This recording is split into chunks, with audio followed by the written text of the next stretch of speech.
నల్గొండలోని గణేష్ నిమజ్జన యాత్రలో కూడా మంత్రి కోమటిరెడ్డి వెంకటరెడ్డి పాల్గొనడం జరిగింది. గణేష్ శోభయాత్రలో పాల్గొన్నటువంటి కోమటిరెడ్డి వెంకటరెడ్డి సార్ ఇవాళ గణేష్ శోభయాత్ర నల్గొండ జిల్లాలో అంగరంగ వైభవంగా ప్రత్యేక పూజలు కూడా చేయడం జరిగింది. ఎలా ఉంది సార్? చాలా బ్రహ్మాండంగా ఉంది. ఎప్పుడు కూడా హైదరాబాద్ తర్వాత నల్గొండ జిల్లా కేంద్రంలోని ముఖ్యంగా నల్గొండ జిల్లాలో దాదాపు 2500 పైన విగ్రహాలు ఏర్పాటు చేసుకొని శాంతియుతంగా యాత్ర మొదలైంది. మేము అందరూ కూడా భక్తులకు కానీ ముఖ్యంగా యువకులకు విజ్ఞప్తి చేస్తున్నాం. ఇది ప్రశాంతంగా తొందర లేకుండా అన్ని ఏర్పాట్లు చేసినాం. ఎలక్ట్రిసిటీ డిపార్ట్మెంట్, పోలీస్ డిపార్ట్మెంట్, జిల్లా రెవెన్యూ యంత్రాంగం, జిల్లా కలెక్టర్ గారు అందరూ కూడా రౌండ్స్లో ఉంటారు. అందరికి చెప్తున్నాం, మీరు పోయేటప్పుడు కానీ వచ్చేటప్పుడు కానీ జాగ్రత్తగా రండి. పిల్లలు కానీ మీరు మధ్యలో ఈ మధ్యలో మీరు చూసిన తెలంగాణ రాష్ట్రం టీఆర్ఎస్ ప్రభుత్వంలో ఈ పబ్బులు గబ్బులు అని చెప్పి మొత్తం రాష్ట్రాన్ని గబ్బులు పట్టించి మొత్తం గంజాయి మత్తులో దింపారు. ఎలాంటి సేకరించకుండా మీరు మంచి ప్రశాంతంగా పోయి 9 రోజులు మంచి పూజలు చేసిండు. విఘ్నేశ్వరుడు అంటే విఘ్నాలన్నీ తొలిపోతాయి. మీరు మీ కుటుంబ సభ్యులు బాగుండాలి అని మంచి పూజలు చేసిండు. మంచిగా కూడా ప్రశాంతంగా ముగించుకురావాలని జిల్లా యంత్రాంగాన్ని అభినందిస్తున్నాం. 9 రోజులే కాదు 30 ఏళ్ళుగా ఒక చిన్న ఇన్సిడెంట్ జరగకుండా నల్గొండ జిల్లా కేంద్రమే కాదు తెలంగాణ ప్రాంతంలో ప్రశాంతంగా ఉన్నది. ఇదే విధంగా మత సామరస్యాన్ని కాపాడుతూ హిందూ ముస్లిం అన్నదమ్ములాగా ఉండే విధంగా ఇవాళ రంజాన్ పండుగ అయితే మేము వెళ్తాము. ఇవాళ మా గణేష్ నిమజ్జనానికి కూడా మా ఆఫీస్ ఖాన్ గారు జిల్లా గ్రంథాలయ చైర్మన్తో పాటు ఎంతోమంది ప్రముఖమైన ముస్లిం నాయకులు కూడా హాజరైనట్టే ఇది మత సామరస్యాన్ని ప్రముఖ. ఇక రాజకీయాల విషయాలకు వస్తే మీరు ముందు నుంచి కూడా చెప్తున్నారు, ఎందుకంటే బీఆర్ఎస్ పార్టీలో అల్లుడు బిడ్డ అదేవిధంగా వీరంతా కూడా కొట్టుకోవడమే సరిపోతుంది, బీఆర్ఎస్ సరి ఉండదని కూడా ఏదైతే మీరు చెప్పారో అదే విధంగా చూస్తున్నాం. ఎందుకంటే వారంతా కూడా కొట్టుకోవడం కానీ ఏం చెప్తారు? నేను ఎప్పుడో చెప్పిన టీఆర్ఎస్కి వెళ్ళి బీఆర్ఎస్ మారినప్పుడే ఆ పార్టీ బొందలగడ్డ పార్టీ అయిపోయింది. రెండవది తెలంగాణ ఇచ్చిన పార్టీని కాదని ప్రజలు ఎందుకు ఓటేసిండు?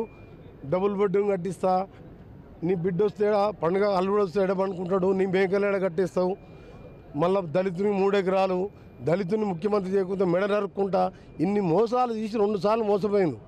కానీ మేము ఎప్పుడు తప్పుడు మోసం చేయలే.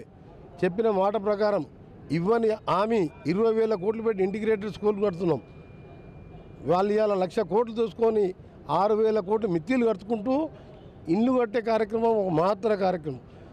ధనికులు తినే 40 రూపాయల సన్న బియ్యాన్ని ఇస్తున్నాం.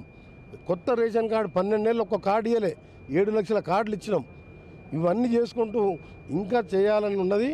ఇవాళ సిబిఐకి మా ముఖ్యమంత్రి గారు ఒక మంచి నిర్ణయం తీసుకొని మా మంత్రులందరితో సంప్రదించి అసెంబ్లీలో చర్చించి అడావుడిలాగా పక్క రాష్ట్రాల్లో ఎవరిని పడితే అని అరెస్ట్ చేసినాం. ఒక్కరన్నా అరెస్ట్ చేసినావా? మేము ఇప్పటికీ ఒక్కరినన్నా అరెస్ట్ చేసినావా? చేయాలనుకుంటే చాలామంది ఉన్నారు.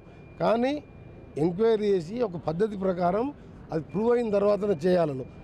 ప్రధానమంత్రి గారు సాక్షాత్తు 1000 సార్లు 1,00,000 సార్లు ఇది ఏటీఎం లాగా బీఆర్ఎస్కి మారిపోయింది అన్నాడు.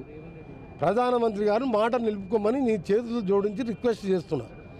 నువ్వే ఏటీఎం అన్నావు కదా, సిబిఐకి రాసినాం, సిబిఐ రిసీవ్డ్ అని చెప్పింది కదా.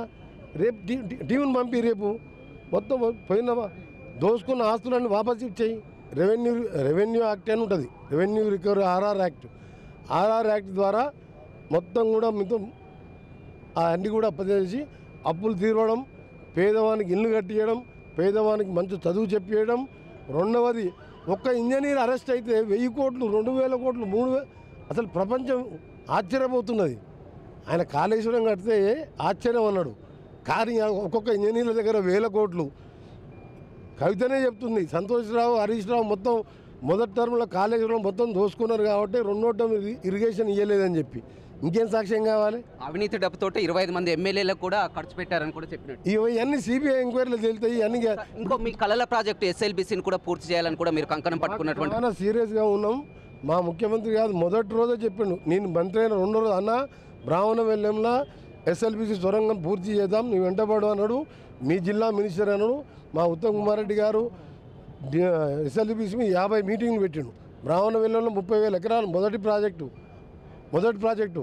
రెండవది మన సాగర్లోన మన నెల్లికల్ ప్రాజెక్ట్ కానీ డిండి కానీ టెండర్లు పిలిచిన 2,000 కోట్లతోని మన ఐటీ భవన లిఫ్ట్ ఇరిగేషన్ గంధమల్లకు ముఖ్యమంత్రి గారు 600 కోట్లతో శంకుస్థాపన చేసిండు.